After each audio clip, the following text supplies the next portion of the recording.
Hey everybody, Mr. West here. This is a video here showing probably more detail for you about how I mounted the motor plate on the back end of both the Peace Drone and also the FB drone. It has the same exact attachment at the back end of the FB drone as well. So let me show you what I'm talking about.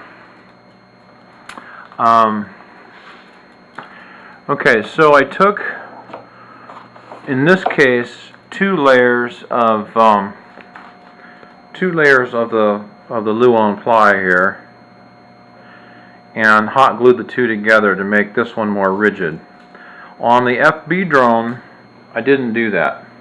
I did a single layer on that, and yes, there is some flex at the top, which doesn't seem to be problematic at all. In fact, it may be taking out some vibration, don't know, but it doesn't seem to be an adverse.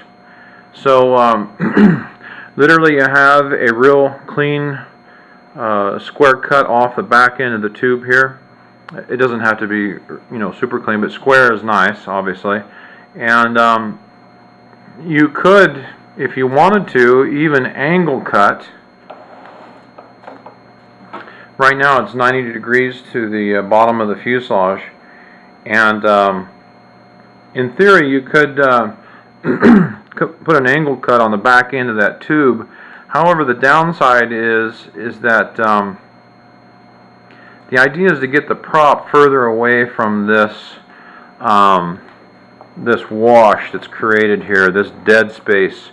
There's dead air here that's swirling around, coming around the side of the fuselage and everything. This is really inefficient space right here, and I wish there was a real nice solution for that. However, I really can't think of an easy one, other than putting the motor, say, out on a pylon stick, if you will, so that there'd be no structure causing a draft right there.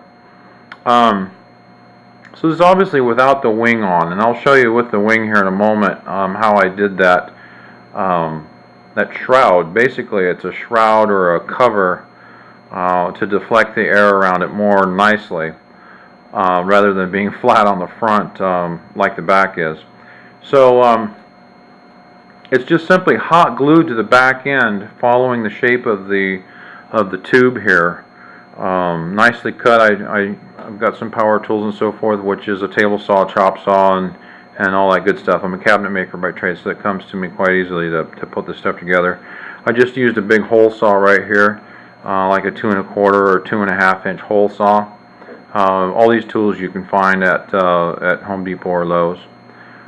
These are arrow shafts, aluminum arrow shaft pieces that are cut off, and then they're hot glued right into that corner, right on through, to anchor my rubber bands. So I rubber band from here over the wing, over the top, and around to the front. And again, a little bit of arrow shaft, which cuts really easy with a utility knife. You just score it like you would a tubing cutter, a plumber's tubing cutter. So just lay it out on the table where you want and roll it with the blade pressed down into it a little bit, and you basically score in, or crease in, if you will, a little at a time, and then it will snap real nice and clean. Aluminum arrow shafts are real cheap, can be found at some of the Walmart, Kmart's that are near or a high hunting traffic zones or traffic areas. California, we're kind of limited, but anyways, the point is a lot of these things can be purchased online. You can use this material. It's real nice and light. It's rigid. They make great main spars as well. So simply just attach that way, and then the additional block that you see there fine tunes the pitch, the thrust angle. So that top block right there is just hot glued in place, and all they are is a stack of a few shims, and using a thick part of it and some very fine parts of it, and you can add it up that way. So there's some Doug fir shims that are on the shelf there at Home Depot. You can use that. And then do some through through screws and blind nuts on the other side, which is the best choice. And sometimes I'll just wood screw right into that. I have some nice short 5/8 long coarse thread Phillips head screws, pan heads, that work real well for engine mounts. So let's have a look at the front side of it. It's not really that much different. Again, you're just hot gluing, put a nice bead around that that top side there, and there's the motor mount. Let me grab the wing for you real quick.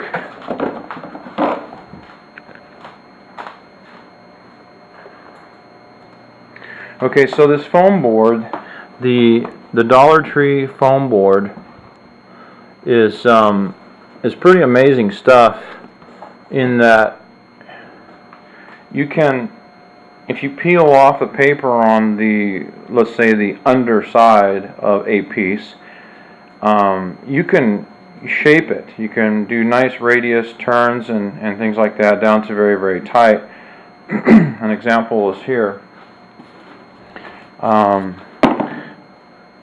This is a section, or what's left over scrap of a fuselage. So whenever you strip the paper off the inside, then it will fold very nicely, and what you have on the outside is this nice radius. You can fold this all the way over to like so, and there's your nice leading edge. So the point is that this this material here is just great for shaping. So I was asked, Mac, one of my subscribers, had asked about how, is this a solid foam block? Sure, you could do that, absolutely, if you wanted to. But after I started working with the foam board, I discovered I don't need to do that anymore. In fact, I did that on several models, where I'll just load up a block of foam there and just start whittling away on it, and you get some real nice shapes, and that does work well.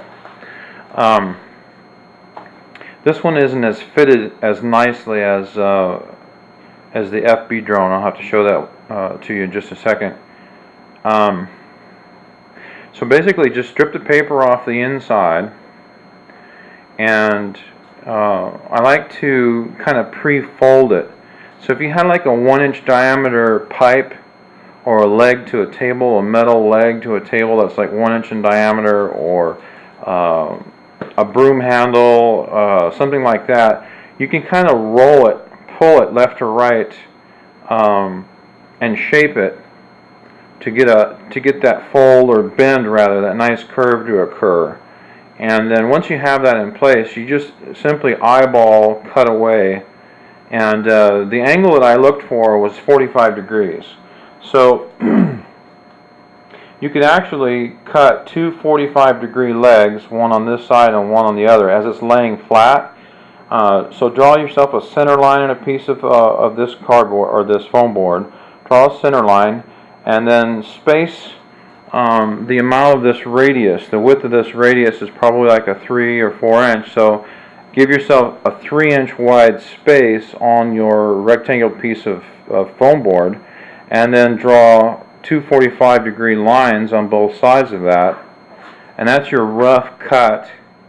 And then you take like a roll of tape or something to trace your radius on it, like any of these rolls of tape here will do. Just start with that radius and connect the two lines together with that radius. Go ahead and cut that out, and then take it to your wing in this condition, where it's you know, rubber banded down or connected, however you're doing that, in place, and then just start whittling down. Don't cut anything off the top or the sides. So when you wrap this around like this, you want these back end sides. The back end sides need to be long. So all you're working is this bottom surface right here to mate to the plane, and then come in contact with the top of the motor block, if that makes sense. So you're touching the wing top, and you're touching the motor block here, and then you just keep whittling down a little bit on that 45-degree angle, or whatever it is that you start with. I'd start with 45, so that these two sides come in and touch the side of your motor mount. Let me turn this around the other way now.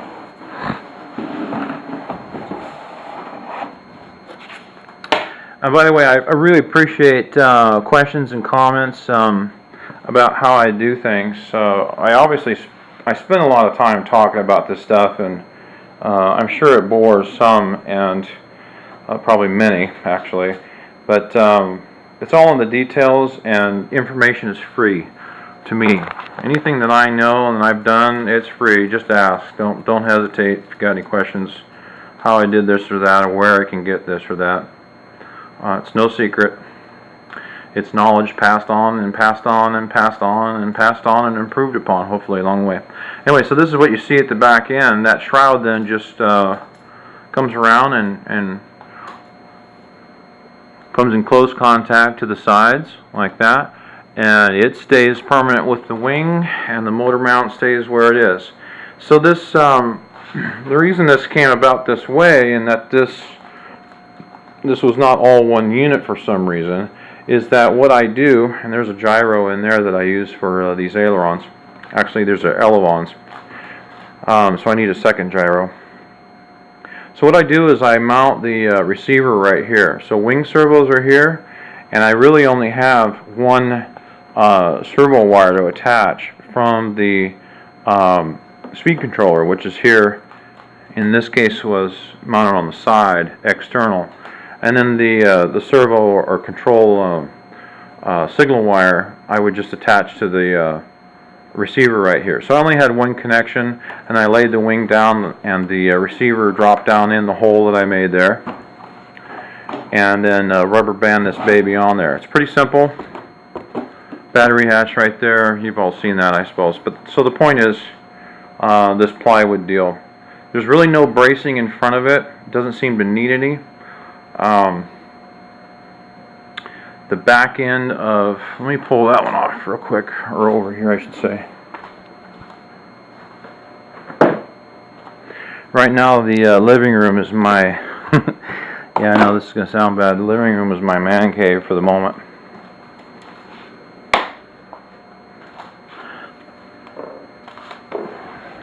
I just got, made some modifications to this FB drone. Still fine-tuning the thrust angle, and then also the degree of incidence. I had propped the front end of these booms, this boom here and this one, I angled them down a little bit, which would give the tail an up angle effect on the wing, or if you're looking at it all in a horizontal line, the front of the wing then is pointed up some, and the tail section is level, called incidence. And there was just entirely too much incidence in that angle up. So I took out a good half of it, probably 2/3 of it, and left a slight leading edge propped up. In the past, I've never accounted for that, and I've had no problems with wings attached to fuselage and things like that, where a degree or so of incidence was never planned into it, though some aircraft like it. And but anyway, enough about that. So here's the back end of the FB drone, and I said it wasn't a very good trim job on the Peace Drone wing over there. So let's just pretend for a moment that you've got your material flying along here. So you've made this piece, and it fits tight here, and it fits tight over there. It feels pretty good when you go around like that. I go so far as to go ahead and make some locator marks on your wing when you're ready to. So trace a place on the wing, and then go ahead and hot glue the bottom edge before you trim this off. Hot glue that bottom edge of this cowl, or whatever this thing is called. Yeah. And then go ahead and hot glue that thing in place. It's good to go. Throw a finishing bead around the outside of that. And so the next step then is, while it's rubber banded in place, is you just want to take a knife with the motor off. Take a knife and trim it close. Trim the foam board close to the back end of the motor plate there. And it'll be your guide for you. Just lay the knife down.